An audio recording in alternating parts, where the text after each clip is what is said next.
Hello. आज के video में हम लोग देखेंगे कि प्रीवियस ईयर पेपर में हमारा कौन सा जो चैप्टर्स है उसमें ज़्यादा एमसीक्यू पूछे गए थे बीएससी नर्सिंग के लिए।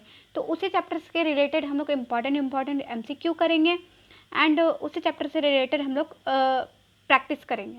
एंड आप लोग कमेंट सेक्शन में ये ज़रूर बताना कि आप कितना आपका सही हुआ है।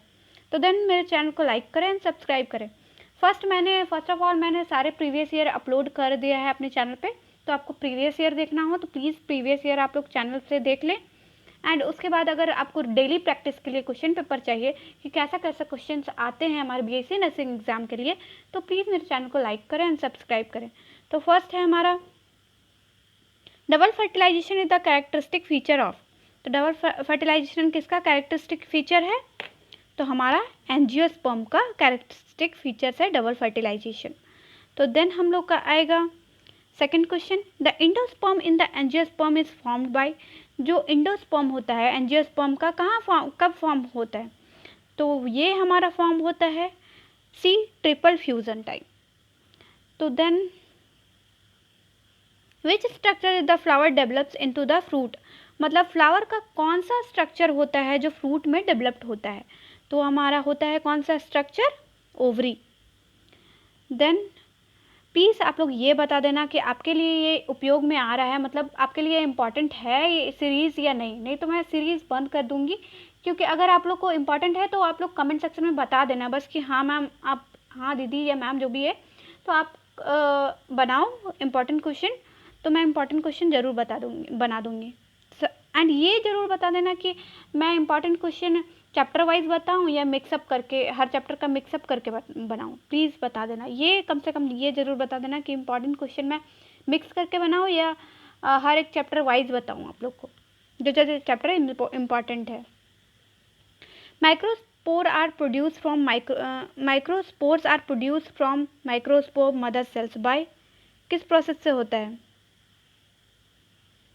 तो इसका आंसर होगा हमारा मियोसिस के प्रोसेस से।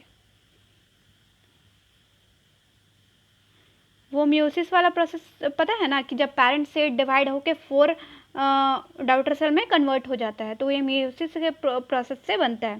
तो सिनर्गिड आर प्रेजेंट इन द। सिनर्गिड कहाँ प्रेजेंट होता है? तो सिनर्गिड कहाँ प्रेजेंट होता है?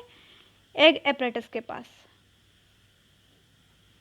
देन हम लोग का 6 नंबर ऑफ क्वेश्चन आएगा, pollination by insect is called. Pollination insect के थ्रू होता है तो उसको हम लोग क्या बोलते हैं? तो उसको हम लोग इंटिमोफिली बोलते हैं। ये हमारा प्रीवियस ईयर क्वेश्चन में पूछा गया था झारखंड में। Which one is not a part of स्टेमन। मतलब स्टेमन का, इनमें से स्टेमन का पार्ट कौन सा नहीं है? तो आप लोग बताओ। एंथर, फिलामेंट, पॉलन ग्रेन, ये सब देखो, ये आता है एंथर जो कि हमारा बाइलोब्ड होता है। तो ये तो एंथर हो गया, एंथर हो गया, स्टेमन में एंथर हो गया, फिलामेंट भी हो गया, एंड एंथर के अंदर पॉलन ग्रेन भी होगा। लेकिन जो हमारा ओव्यूल है वो हमारा पार्ट नहीं होता है स्टेमन का। देन हमारा आएगा which layer of microsporangium provides nourishment to the pollen grain. मतलब कौन सा लेयर होता है जो माइक्रोस्पोरेंजियम का, जो पॉलन ग्रेन को नरिशमेंट प्रोवाइड करता है? तो ये हमारा हो गया टैपेटम। जो इनर लेयर होता है हमारा टैपेटम होता है, वो हमारा नरिशमेंट प्रोवाइड करता है। और आउटर लेयर कौन होता है हमारा? आप लोग देख के आना, पहले आप लोग sexual reproduction in flowering plant पढ़ना।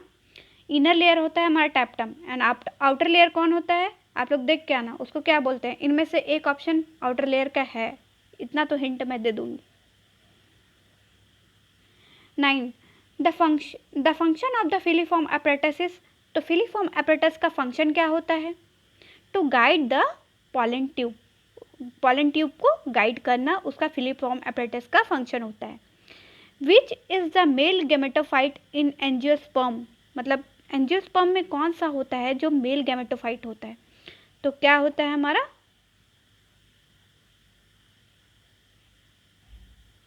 Ovule. Then the site of fertilisation in human is. मतलब ह्यूमन में कौन सा साइट में फर्टिलाइजेशन होता है? तो ये हमारा होता है डी, फैलोपियन ट्यूब में। ये आया था हमारे प्रीवियस ईयर क्वेश्चन में। Then the hormone responsible for milk ejection is, मतलब मिल्क इजेक्शन के लिए कौन सा हार्मोन रिस्पॉन्सिबल है? तो ये हमारा ऑक्सीटोसिन रिस्पॉन्सिबल है मिल्क इजेक्शन के लिए। एंड मिल्क प्रोडक्शन के लिए कौन सा है हमारा? प्रोलैक्टिन। पहले मैं नीट दे रही थी ना, तो पहले मेरे को बहुत कन्फ्यूज़न होता था ये दोनों में, ऑक्सीटोसिन में और प्रोलैक्टिन में, कि कौन सा मिल्क इजेक्शन है एंड कौन सा मिल्क प्रोडक्शन है। तो मिल्क प्रोडक्शन का होगा पी से प्रोलैक्टिन एंड मिल्क इजेक्शन का होगा ऑक्सीटोसिन। देन 13 नंबर है हमारा, spermatogenesis is regulated by which hormone, मतलब स्पर्मेटोजेनेसिस जो होता है वो किस हार्मोन से रेगुलेट होता है? तो वो होता है एफएसएच से, एफएसएच हार्मोन से। Then the placenta is formed by, जो प्लेसेंटा होता है हमारा जिसमें बेबी का नरिशमेंट प्रोवाइड करता है, प्लेसेंटा के थ्रू फूड जाता है, वो किससे, कौन कौन से चीज़ से फॉर्म्ड हुआ रहता है?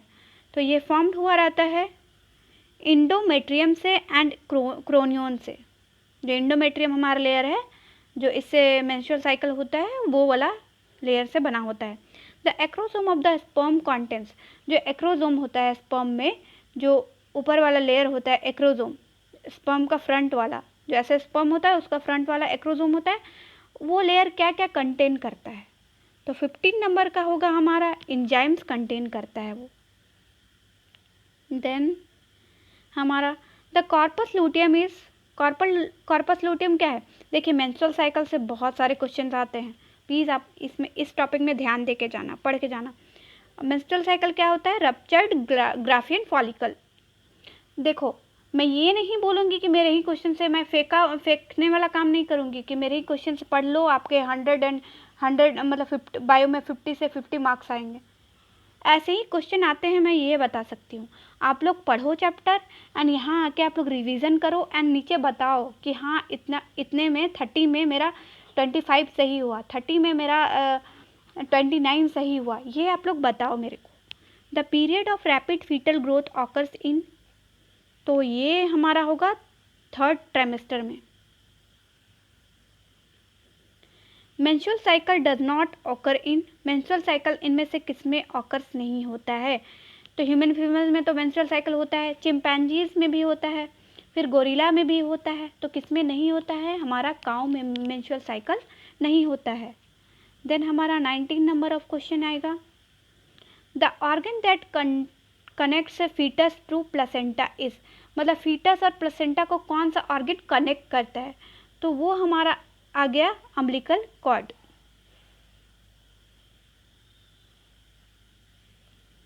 Then the causative agent of AIDS is, AIDS का काउजेटिव एजेंट क्या होगा?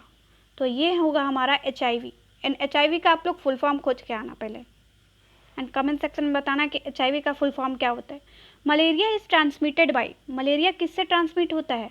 मेल मॉस्किटो से या फीमेल एनोफिल मॉस्किटो से? तो मलेरिया किससे ट्रांसफर्ड होता है? फीमेल एनोफिल्स मॉस्किटो से। ये भी आपका प्रीवियस ईयर क्वेश्चन था।